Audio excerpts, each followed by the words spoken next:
Hello, everybody. Welcome back to my channel. Motivation. Motivation is something that a lot of people view as being challenging, but it is the driving force that helps us achieve our goals and complete difficult tasks. Therefore, it is important that we learn how to become motivated and sustain that motivation over time. One of the best first steps you can take towards getting the motivation you need to start something new or make a change to your life is to write it down. Write down what you want to accomplish. Write down goals. Write down strategies you'll use. Write down a whole plan if you already have that much detail around what you want to achieve. Putting your goals and plans down on paper makes it real. It makes it something tangible. It's ink on paper. You can also type it, so then it is the words in the document. The point is, then it's something that you can really see or touch, and it's not just some idea or random thought floating around in your head.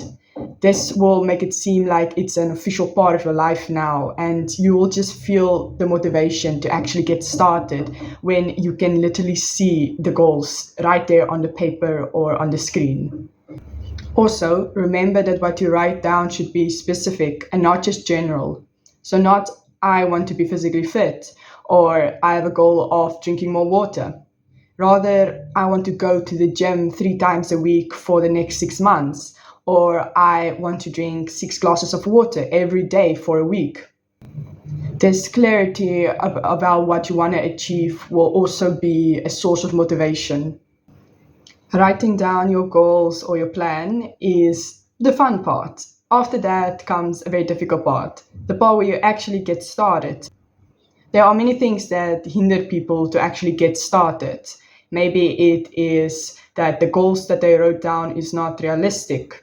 Maybe they are much too big and it's overwhelming to even think about getting started. Then it would be best to break those goals down into even smaller goals that will eventually build up to that big goal. You can think of it as a mind map. You can make a mind map, and the ones at the far end of the branches is the ones that you will start with to get to the middle part. The big goal in the center of the mind map. Another thing that could hinder people from starting is that they have false beliefs that they actually use as excuses. So they believe that they are not like those other people. Oh, I can't go to the gym like they do. They just have something that I don't have. They just are naturally more motivated than me. I would never really be able to be like them. This kind of comparison is quite toxic because you are comparing your beginner stage with their much more advanced stage, when actually once upon a time they were just like you. It's everyone starts as a beginner. No one just wakes up one day and goes to the gym regularly and just loves every moment at the gym and has the motivation to keep doing it forever.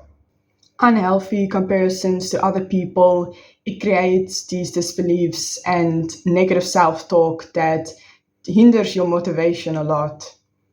A lot of comparison takes place on social media because on social media people share their highlights and they make it seem like this is actually what their life is like all the time, whether intentionally or unintentionally. So it's very important to remember that social media is only the highlights. Most of it is staged or even edited.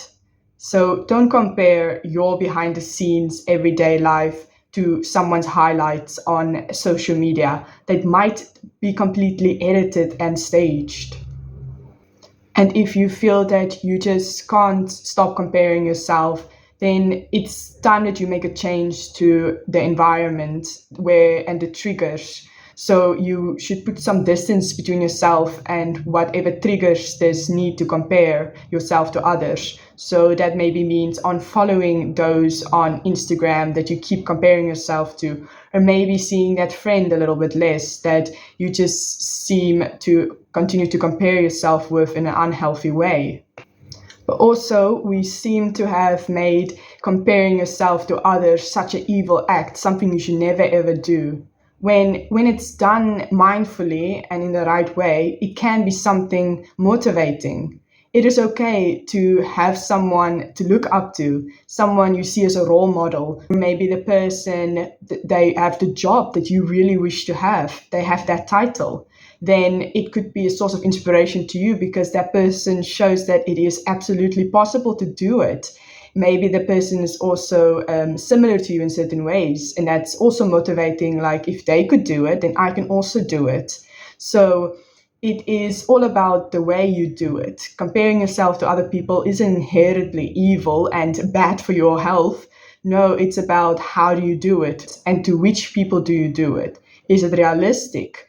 Does it make you feel inspired, or does it make you feel shameful and disappointed in yourself?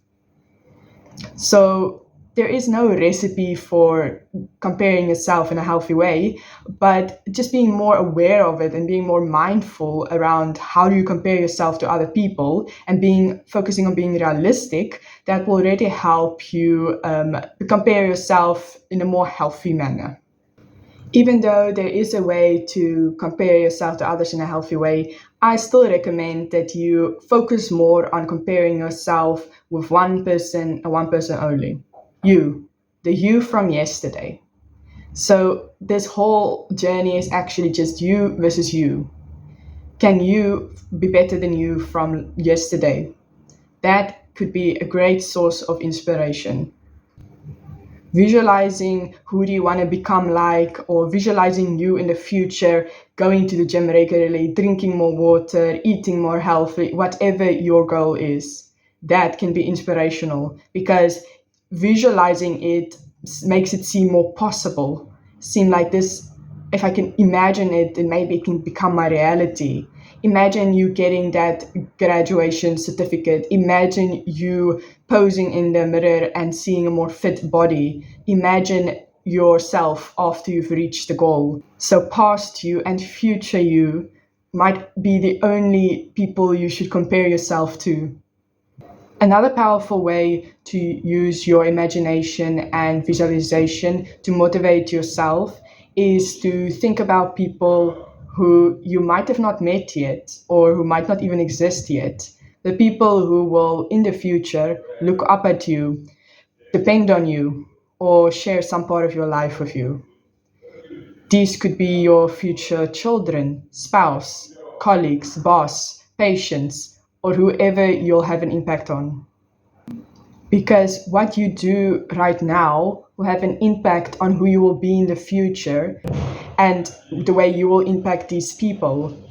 For example, I study hard now so that in the future I would become an excellent neuropsychologist that would have a positive impact on every patient she comes across. So the fact that it is important for me to study hard now to expand my knowledge and my skills so I can be an excellent neuropsychologist is very motivating. It makes my present task of studying and getting good grades something bigger, because there is a bigger end goal to strive towards. So it's not just I have to do these tasks, write the essays, attend class. No, it's about becoming an excellent professional that will make a big impact on every patient they come across and leave them better than what they found them. It's about becoming a professional that will inspire other professionals and students who will one day also be professionals. So thinking about future you and bigger end goals could be very motivating to present goals. It gives the present goals a purpose and makes more sense why it's important for you right now to work hard, even if that future version of you is still years away. Another example could be your future children. Children naturally look up to their parents. Even though your children might not exist yet, if you whatever you do now will have an impact on the person who they will call mom or dad in the future. So now it's important for you to look after your health and your mental health, and to go towards the goals that you want to achieve and to create the life you want and build the career you've always dreamed of, because that will make you someone that they will look up to and be inspired by. So just the fact that you wish to have children in the future, even though they might not exist yet, they can motivate what you do now in the present, because it is already important that you look after your health and that you build towards the career that you want so that you can one day have children. The beauty of this mindset is that it gives your present goals a purpose, a really big purpose that future you will thank you for. And isn't what we all want is that future us will look back to present us and be so proud that we did that hard work, because now the person we have become is someone who we are proud of, we respect and admire and love. Now, when many people start something new, like going to the gym, they feel a lot of motivation at first. When they buy the new gym clothes and they go to the gym for the first time, it's exciting, it's new, it's fresh, it's very energizing. But a few days later or weeks later, the motivation and the excitement fades away, and that's when many people give up. But that's the thing about motivation. It's not a straight line. It at first it jumps up way high and then it takes a very nasty dip down. And that's when you just really don't feel like getting out of bed and going to the gym anymore. But that's actually the most important part. You need to push through that initial dip in motivation and really use your willpower to keep going. Because after the dip, motivation tends to gradually rise up again. And then it will become easier for you to go to the gym, for example. And eventually, after a lot of perseverance and consistency, no matter how small, your motivation will stabilize. There is some biology behind this. So there's a few hormones that come into play when we talk about motivation. One of the hormones that play a role in motivation is dopamine. Dopamine is that feel good hormone that is released after you've accomplished something that took effort. When you have accomplished the task that took effort, your brain releases dopamine, which makes you feel feelings of pleasure and reward. And even if you do the activity for just a few minutes every day, there will be some dopamine released. And over time, you will adapt to it because you would want that release of dopamine. It will become the new normal for your body. It wants to do that activity, that thing that will release the dopamine. Another hormone that plays a role in motivation, especially when it comes to situations like exercising regularly, is endorphins. Endorphins are actually the painkillers, but they can also create a sense of euphoria, feelings of happiness. So many people describe working out and going to the gym, it's difficult, but afterward, you never regret working out. You always feel amazing. You feel like you can conquer the world. You might be covered in sweat and out of breath after that intense workout, but you feel so good. But my point is that over time, your body adapts to the release of these hormones because of this activity you've done, and it will become something that you will crave, which is why people, after they have made, for example, going to the gym a regular thing, their bodies adapt to it and it just becomes the new norm. So they actually would get anxious when they don't go to the gym for like a whole month, because that's not normal and their body thinks something's wrong. So then they end up enjoying going to the gym, even though exercising is still very difficult and can be very challenging. And I mean, it's hard to believe because people who hated exercising can go to loving it, to almost being addicted to it. Um, I'm one of those people. So if you were to go back a few years and tell me that I would enjoy going to the gym, doing cardio, lifting weights, and exercising regularly, I would have laughed and called you crazy. But the thing is, my body adapted to it. and it just became my new norm. So now when I'm unable to exercise, it would cause me to feel anxious and discomfort, and because it's unfamiliar, it's not my norm anymore. Before your motivation becomes more sustained and stable, you depend on your willpower to kind of force yourself to do what you must before it becomes part of your norm and you feel more motivated to do it. There are certain ways that you can help trigger the willpower and actually do what you must, even though your motivation is a bit all over the place. One of the ways is you could have a trigger, something that could make you focus on the task. So, for example, a reminder. So when you see the reminder pop onto the screen, then you're like, it's time, let's do it now. Let's stop procrastinating. And that will also help you to not forget about it, or use that as an excuse for not doing it. And you can also bring changes to your environment. So you could, for example, if you want to eat healthier, you could remove all unhealthy snacks out of your house. You can also build certain things into your routine that could help trigger your willpower. For example, if you wish to exercise in the morning, then you could put on your gym wear right after you wake up, because then you're like, I already am wearing the gym clothes, I can just as well go exercise now. While if you were to put on comfortable clothing or stay in your pajamas, you might not be able to convince yourself to start exercising, and it will be easier for you to just do something else instead. You can also focus on thinking long term. So you could remind yourself that the pleasure of the present situation will be temporary. While if you do what is not so pleasant, it will give you a lot of pleasure in the future that will be much long term. So, for example, to sleep in and stay in your warm, cozy bed is much, much more pleasurable than getting up on a cold winter morning and going to the gym to exercise. But that sleeping in your warm bed is only pleasurable for that few minutes. After that, the pleasure just goes away. But to exercise regularly over time, you will become physically fit and also mentally stronger because of the amazing body you've accomplished.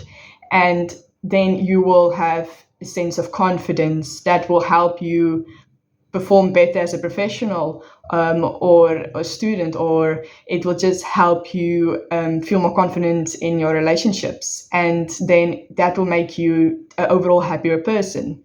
So it's clear that that few minutes extra in your warm, cozy bed is not as worth as the long-term consequences of exercising and reaching your body goals. So just reminding yourself of that might be enough to get you sometimes out of that warm, cozy bed on a very cold winter morning.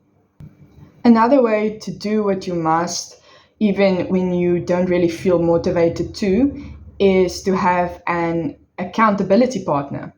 That could be a friend, it could be a parent, or maybe someone on social media. But of course, it must be realistic, and they must help keep you accountable regularly to make sure that you are achieving the goals that you have set. But not everyone has someone, a friend or a parent or someone else who they can see as an accountability partner. But then that doesn't mean that you could never have one. You could create one in your imagination. So you could imagine that you are some celebrity or idol or well-known person, and you have a fan base consisting of millions of people, young people who look up to you as their role model, as the example of what to do.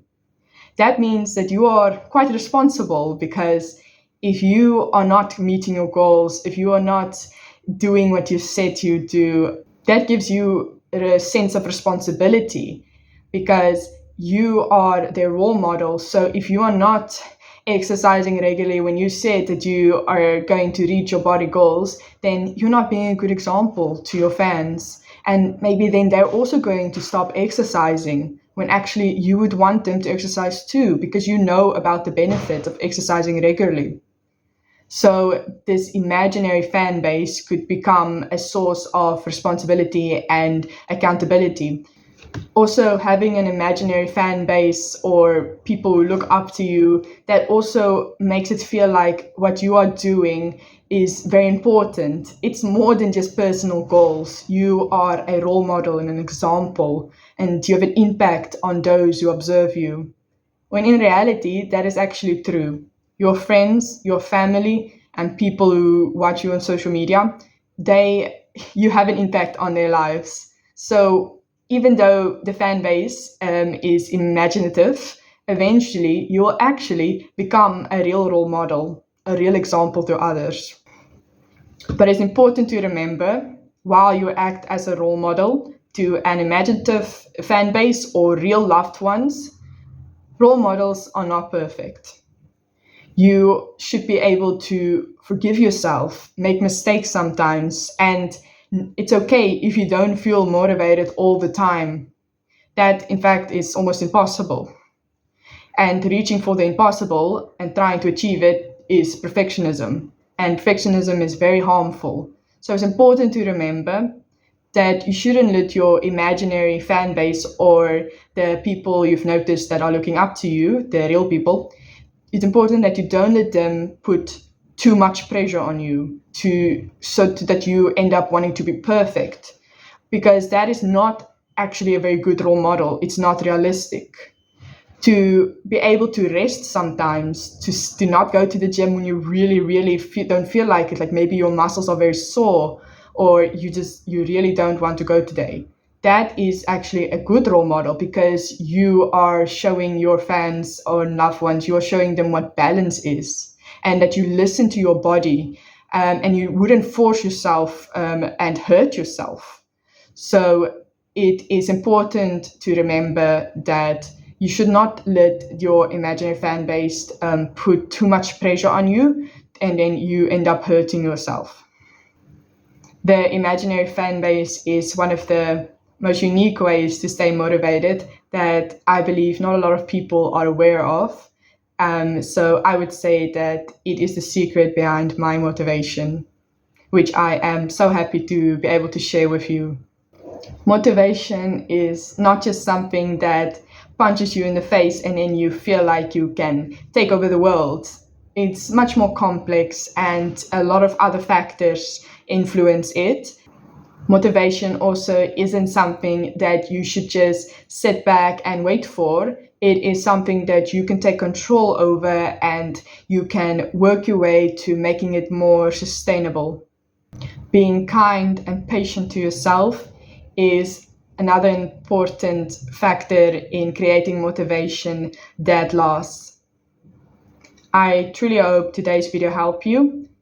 In my next video, I'll talk about why stress and pressure is not your enemies and how they can actually fuel your motivation.